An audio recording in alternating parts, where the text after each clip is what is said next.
Hi, this is Regeline Sabat, also known as Gigi, and you're listening to Walk With Me podcast. My guest today is Meagan, and she's an award-winning author. Welcome to the show, Meagan.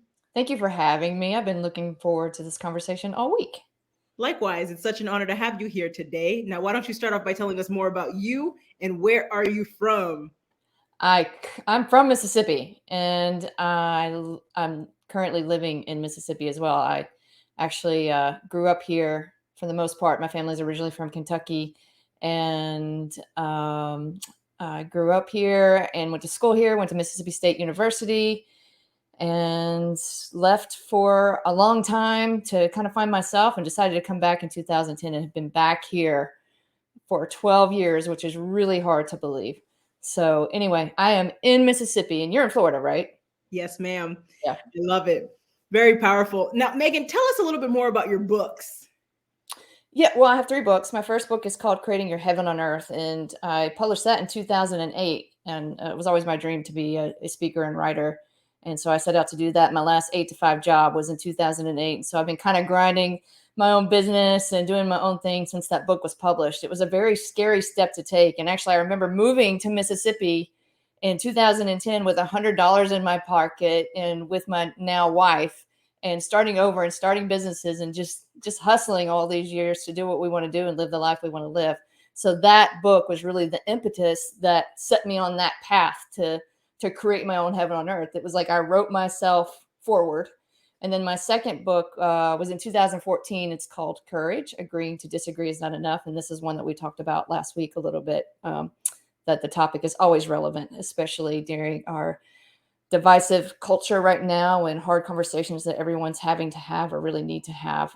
I wrote that from the perspective of being a gay woman from Mississippi, and people always saying, "Hey, Meagan, I love you, but I don't agree with your lifestyle." And I just found that to be a barrier for a deeper connection. And so I really wanted to write about that topic to find a way to kind of bridge that gap and create deeper connection with other people. It was kind of like a calling. It wasn't enough for me to just say, "Hey, I disagree with you." I wanted more. I wanted to really get to know people. I wanted them to really get to know me despite how we think or believe. So that was also kind of a calling out and a calling forward for myself personally. And then I'm working on a new book. It's called Held and Free. And it's a in-depth memoir about just my entire story. I believe in the power of storytelling, and I think it is the greatest teacher of all. So that one's really about storytelling and the power of sharing what we've been through in order to not only heal ourselves, but to help others on their journeys as well. I love it. Now, tell us a little bit more about your company. My company? Yes, ma'am. Oh, okay. Well, I do keynote speaking, and actually just signed with an agent this last week. That's why things have been a little crazy for me lately. So I'm super excited about that opportunity and what that's going to do for my career. So I do speak for corporations and teams and universities, a lot of universities in the past. And I also do speaker coaching. So I help people who are wanting to get on stage. I do a lot of script writing, help you memorize your scripts, help you get ready for a big event. I help TEDx people who have a talk coming up with TEDx. I help them prep for events. So I do a lot of speaker support, and I really love coaching people because it keeps me very humbled and grounded and excited about my own speaking.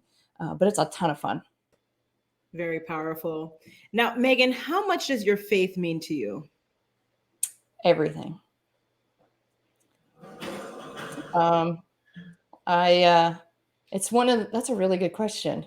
I was raised Catholic in Mississippi. And then when I became an athlete at Mississippi State University in college, I played basketball and softball. I was a national strength and conditioning All-American, and I ended up coming out of the closet at the end of my tenure. And I was not very well accepted in my spiritual community at the time, but it wasn't the Catholic Church. It was the Fellowship of Christian Athletes. And they were the ones who were hardest on me of any other group that I came out to.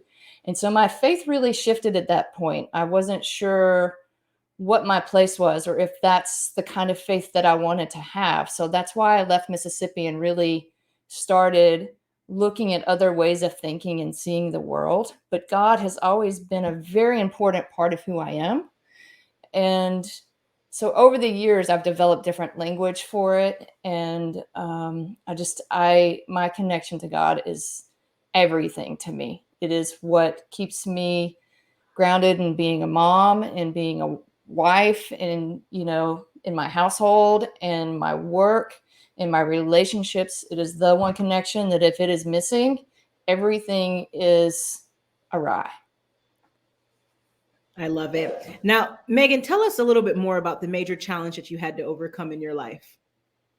I would say the one that I just kind of spoke about. I think that was a really big, major challenge, coming out of the closet and leaving my home and really searching for myself. Those 6 years of being away from Mississippi were really tough years. I was in my early 20s.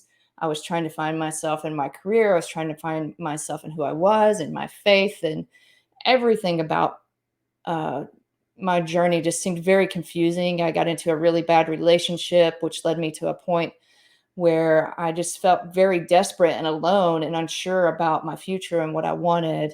And I actually remember I was in the mountains in Colorado. I was living in Colorado at the time. And I remember going down next to a huge lake and just crying and crying and crying after this big breakup I had. I felt empty. And I remember just calling out to God and saying, I want to be loved the way that I love. And I wasn't talking about specifically a partner. I was talking about, I wanted to feel the love inside of myself that I felt like I had been giving to other people. And it was a huge turning point for me to start choosing what I wanted for myself. And so it was just this spiritual awakening of sorts that really shifted my perspective. And it really started moving things energetically for me. And so that was one of those moments that I had along my journey that really pushed me forward from a really tough time in my life. And then I would also say that choosing to come back to Mississippi and be in a community that I felt very rejected by before was also very challenging. And it really forced me to look at who I wanted to be in a place where I wasn't sure how people were going to view me or if they were going to accept me, if things had changed over time or what that was going to look like. So it was a very hard, 5, 6, 7 years coming back, really getting comfortable in my own skin and being able to say, hey, this is my wife. That was a feat for me for a long time, was to actually say it out loud to whomever I was introducing her to, because everyone knew me here. So I would say that has been the biggest challenge in the last 12 years, is just really loving myself and being very comfortable in my own skin and really identifying who I am spiritually. So that's been a big challenge. But now I'm at this point in my life where I have my family. I feel very whole inside. I know who I am. I'm very directed and focused on my work.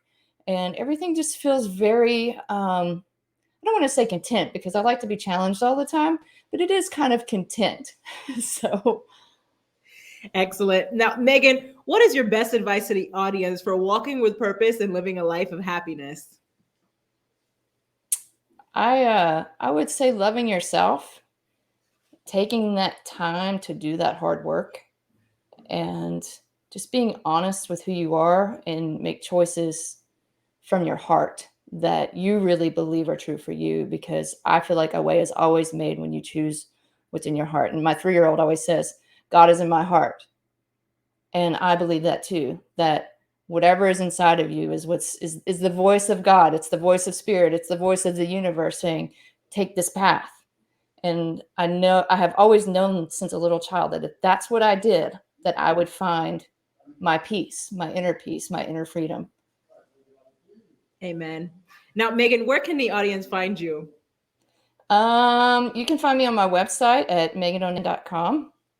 And you can also find me on social media, Instagram, Facebook, YouTube. I'm about to get on TikTok, even though I don't want to. My agent's pushing me. But yeah, you can find me on most of the social media outlets as well. Excellent. Ladies and gentlemen, make sure to check out Meagan on all of her social media platforms. And Meagan, thank you for being a guest on Walk With Me podcast. You have a blessed day. Thank you. You too.